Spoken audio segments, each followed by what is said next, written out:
बिहार में तीसरी बार लॉकडाउन को एक हफ्ते के लिए बढ़ा दिया गया है। 26 मई से 1 जून तक बिहार में लॉकडाउन रहेगा। लॉकडाउन पार्ट 3 में वर्तमान पाबंदियां जारी रहेंगी। सिर्फ एक छूट दी गई है, अब कृषि संबंधित दुकानें जैसे खाद बीज के प्रतिष्ठान हर दिन खुलेंगे। इनकी टाइमिंग शहरी एरिया में सुबह 6 बजे से 10 बजे तक और ग्रामीण इलाकों में सुबह 8 बजे से 12 बजे तक रहेगी। आपदा प्रबंधन विभाग ने यास तूफान को देखते हुए राज्य के सभी जिलों में अलर्ट घोषित कर दिया है। सभी जिला पदाधिकारियों को तूफान की आशंका को देखते हुए स्थिति से निपटने के लिए तैयार रहने को कहा गया है। साथ ही जिलों में तैनात आपदा मोचन बल को भी अलर्ट मोड में रहने का निर्देश दिया गया है। इस तूफान का असर बिहार में 27 से 30 मई के बीच दिख सकता है। इस दौरान भारी वर्षा और तेज हवा के साथ ठनका गिरने की घटना भी हो सकती है। बिहार में कोरोना के कहर के बीच ब्लैक फंगस के मामले लगातार बढ़ते जा रहे हैं।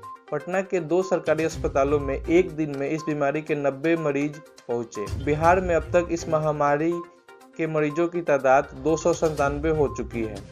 बिहार में ब्लैक फंगस के बढ़ते हुए मामलों को देखते हुए राज्य सरकार ने पीएमसीएच में भी इस बीमारी का इलाज कराने का फैसला लिया है। बुधवार से पीएमसीएच में ब्लैक फंगस का इलाज होगा। अस्पताल में इसके लिए 50 बेड की व्यवस्था की गई है। मरीजों की तादाद बढ़ी तो 20 बेड की और व्यवस्था की जाएगी।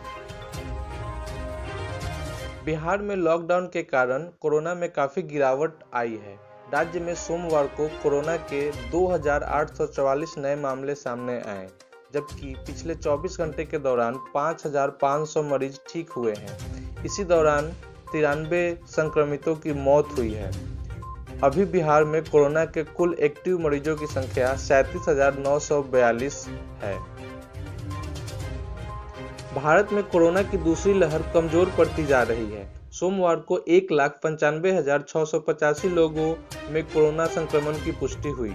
वहीं 3,496 लोगों की इस कोरोना से मौत हो गई। इस दौरान 3,26,671 लोग कोरोना से ठीक हुए हैं। सोमवार को जन अधिकार पार्टी के केंद्रीय कोर कमेटी की बैठक जाप कार्यालय में हुई। पूर्व मंत्री और पार्टी के राष्ट्रीय कार्यकारी अध्यक्ष अखालक अहमद की अध्यक्षता में यह बैठक हुई। इस बैठक में यह निर्णय लिया गया कि कल बेरी और हथकड़ी के साथ प्रदर्शन होगा। आगामी 26 मई को पूरे बिहार में काला दिवस के रूप में मनाया जाएगा।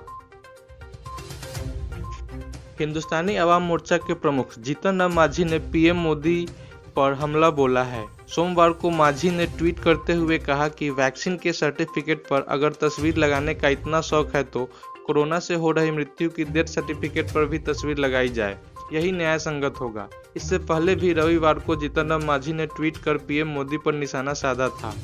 मांझी ने ट्वीट में लिखा था कि कोवैक्सीन के दूसरे डोज के उपरांत मुझे प्रमाण पत्र दिया गया, जिसमें पीएम मोदी की तस्वीर लगी है।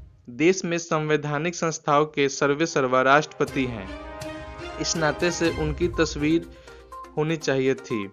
वैसे तस्वीर लगानी ही है तो राष्ट्रपति के अलावा पीएम और स्थानीय सीएम की भी तस्वीर होनी चाहिए। बिहार के सरकारी स्कूल के कक्षा 6 से 8 तक के बच्चों की पढ़ाई अब टीवी पर होगी। 27 मई से दूरदर्शन पर कक्षा 6 से 8वीं तक के बच्चों की क्लास शुरू हो रही है।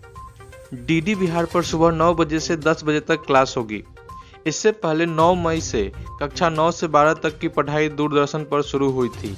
कक्षा 9 और 10 की पढ़ाई 10 बजे से 11 बजे तक हो रही है, जबकि कक्षा 11 और कक्षा 12 की पढ़ाई 11 से 12 बजे तक हो रही है। बिहार में मुजफ्फरपुर की शाही लीची को पहला फाइटोसैनिटरी सर्टिफिकेट दिया गया है। अब मुजफ्फरपुर की लीची का निर्यात दुबई और लंदन में भी किया जाएगा। लीची की पहली खेप 26 मई को दुबई भेजी जाने की तैयारी है। लीची का निर्यात लंदन में भी किया जाएगा। फाइटोसैनिटरी सर्टिफिकेट से यह प्रमाणित होता है कि जिस देश में निर्यात किया जा रहा है वहां के लोगों की सेहत के लिए यह लीची ठीक है। इसमें कोई हानिकारक कीट या बैक्टीरिया आदि नहीं है। भारतीय क्रिकेट के पांड्या बंधु हार्दिक और कुणाल पांड्या फिर से कोविड-19 महामारी से जूझ रहे लोगों की मदद कर रहे हैं और संबंधित केंद्रों पर ऑक्सीजन कंसंट्रेटर्स भेज रहे हैं। भारत की तरफ से वनडे और T20 खेल चुके बड़े भाई कृणाल ने सोमवार को ट्विटर के जरिए यह जानकारी दी। इस महीने के शुरू में हार्दिक ने घोषणा की थी कि उनके भाई कृणाल सहित उनका पूरा परिवार देश के ग्रामीण क्षेत्रों में महामारी से लड़ने के लिए 200 ऑक्सीजन कंसंट्रेटर्स दान करेंगे।